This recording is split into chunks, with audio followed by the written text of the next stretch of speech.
I'm super jazzed to be jumping into the sculpture of my hammerhead shark. At this point, I always start to resurface all of the reference images that I used during the blockout stage to help inform my sculpting stage.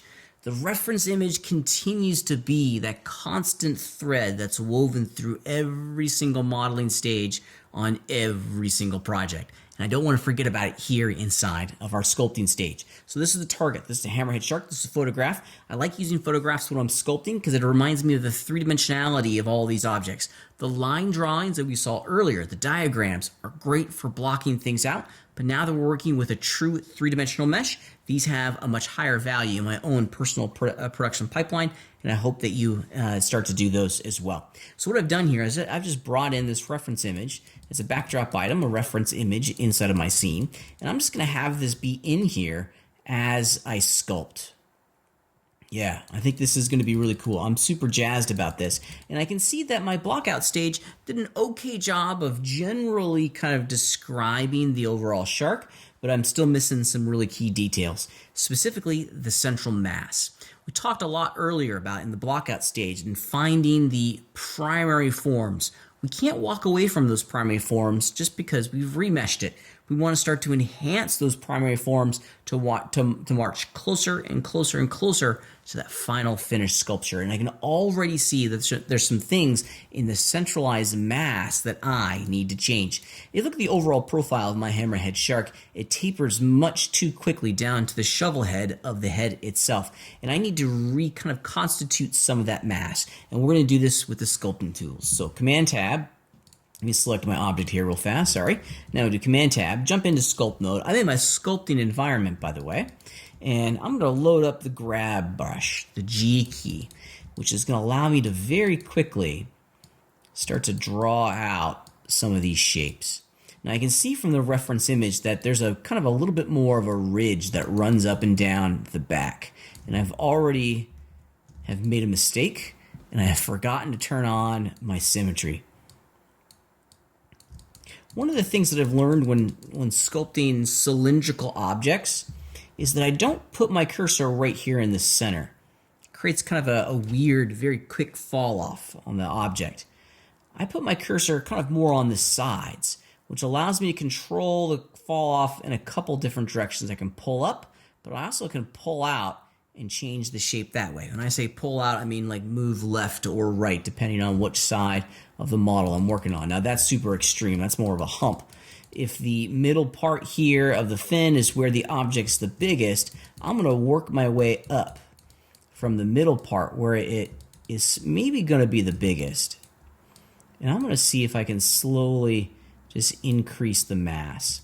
These matte cap shaders are really invaluable for us because they allow us to see the immediate highs and lows going across the topology of our mesh.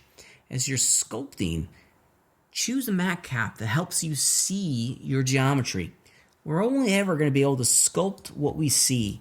So change the matte caps to give you a better, different perspective off of what you've created.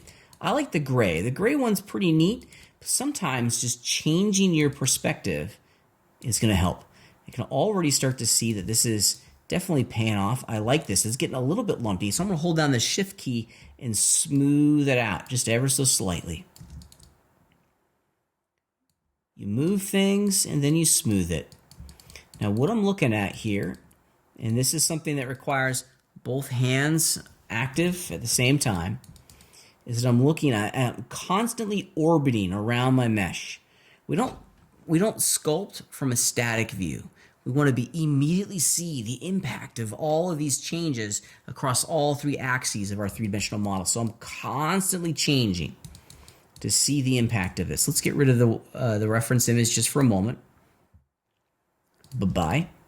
Because I want to be able to see how I can continue to massage the transition between the body and the face.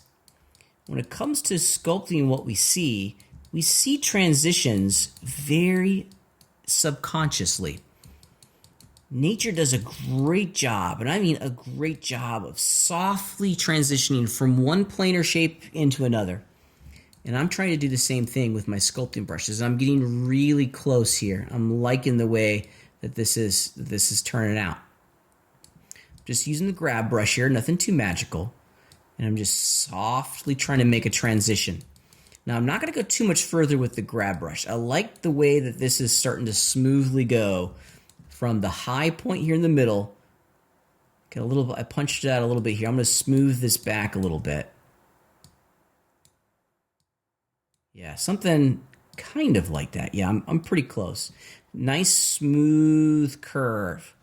Ocean animals are really neat because all of them are incredibly aerodynamic or hydrodynamic, perhaps. They cut through the water very fluidly, kind of like little torpedoes, if you will, through the water. We want to make sure that we're preserving that organic curved nature of all of our shapes. You don't see too many hard angles on ocean animals, which is pretty cool.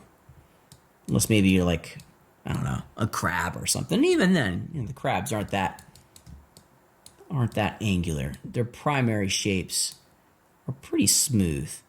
Now, the attention that I gave at the top towards the head, I'm also going to pay down here towards the bottom. And down at the bottom, I have some big time challenges because this is where my blockout stage fundamentally kind of has made it difficult for me. So I have a transition here that I need to define. Right there. This thing right here. This is clearly the conclusion of a cylinder going into two planar shapes that makes the fin. How are we going to smooth that out? How are we going to transition between these two elements? I don't know, but I definitely know I need to have some more volume in here. And there's a couple different ways that we could do this. In transition points like this, I want to sculpt what I see. And what I see from the reference image tells me that I need to go from a high point here to a much thinner part. I could, let me just grab the Sculpt Draw brush, could start to puff it out a little bit. Make my brush a little bit smaller and a lot stronger. Right now, there we go. I could puff it out like this. Yep, that works. That's one way you could do it. I like that. Another way that you can do it, let's go back in time and grab the inflate tool and begin to puff it out like this too. However, I think what I'm going to attempt to do, because that seems to be, I'm seeing some polygons begin to cross there. I think maybe the path that I'm going to take is just work almost entirely with the smooth brush. Because I can begin to smooth out this transition to get what I'm after. Much like the grab brush, when you're using the smooth brush as a sculpting tool, you definitely want to make sure that you use a big shape. I'm going to increase the strength just a little bit. Yeah, there we go.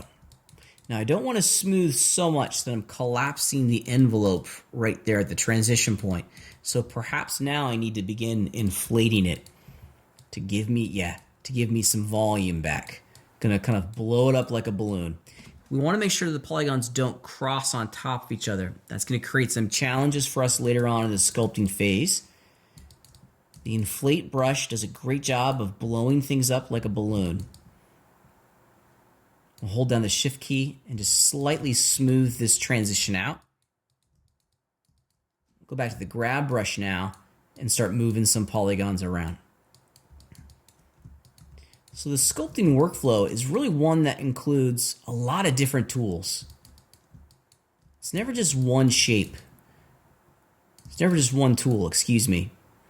As we start to look at how we can transition from one shape to another. Yeah, and that's starting to transition the way a little bit more pleasing to me. I like that. Now it's not just a cylinder with a square stuck out of it. It's beginning to go swoop back in a nice even way, and I'm digging that. That's certainly pretty neat. Let's change how we see once more. Let's flip back over. We'll do red wax this time. Yeah, and I can see that I'm starting to get a little bit of a lump there. So I'm going to see if I can fix that lump right in here somewhere. Just smoothing towards the surface, towards the front of the shark. Yeah, okay. Since I have the tool in my hand, let's smooth out this area too, make it a little bit smaller. Definitely not as strong. Let's bump it down some, just ever so slightly. Smooth out that kind of planar transition between the cylinders. Yeah, I'm digging that. That's a good direction to go. So when I say sculpt what you see, I want you to analyze the reference images. Look for those natural plane changes. Look for where the mass fundamentally gets larger to smaller. Think like the actual object would think. Put yourself in its position. How does it move? How does it travel around its environment? I know it seems kind of strange to think like a shark. I mean, I'm never going to be a shark in my wildest dreams, but if I try to put myself in its environment ever so slightly and ask the questions, okay, if I was a fish in the sea and this thing swam by, would it look correct? Let's turn our reference image back on a little bit and see how, oops, wrong one. Let's see how we're doing. Yeah, and we're getting there. I have a little bit more of a ridge that I need to make on the top. Our reference is always going to be key. I'm using here. Let's change it up a little bit. I'm going to use the clay the clay strips tool. I like the clay strips tool. Its strength is so high right now. The clay strips tool is kind of a neat one to work on. And right now, the strength is the brush is so big. Let's make it a little bit smaller. There we go. My brush size was so big, I was looking at the strength values, not the size of the brush. The clay strips is kind of a neat one because it allows us just to add almost planar mass into the object itself. Little strips of clay that are flat, like a ribbon of polygons, versus a tube. Yeah, there we go. And sometimes that can help us. We can add in some volume here, then we'll take it away, smooth it out a little bit. We'll add and subtract, add and subtract. Part of the process. Sculpting is organic. Yeah, I'm liking that. Now I'm starting to suggest I have a high point here that I just laid down with this clay strips. And it's creating a low point. I'm gonna knock the corner off a little bit by holding down the smooth. And it's creating the suggestion that there's some bone structures underneath. I'm going to do the same thing, but on the back. I can see in the reference image here, it gets a little bit muscular towards the fin, which makes sense, or towards the tail, excuse me, which makes a lot of sense. A lot of its mass is going to be right here in the belly area. Makes sense. If you have something, that's where your stomach is. Sharks are no different. Then it's going to transition to more of a muscular shape towards the fin. I can suggest a little bit of that using clay strips. Just kind of bring this back a little bit. A little too much there. Hit undo. Let's bring the strength down quite significantly. Smooth some of this out. Oh yeah, that's looking neat. I'm liking that. I went a little too far there, so I'm going to add it back in on top. Smooth it out.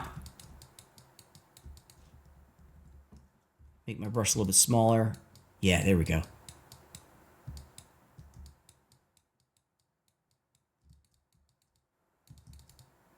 Yeah, we're getting there. I still have some work that we need to do, but we're getting there. I'm hoping you're starting to see some of the thinking that I go through as I start to pull and push all of these polygons around. I'm trying to look as much as I can through the lens of the reference to determine how we transition between all of these different shapes. Sculpt what you see. Look at your reference.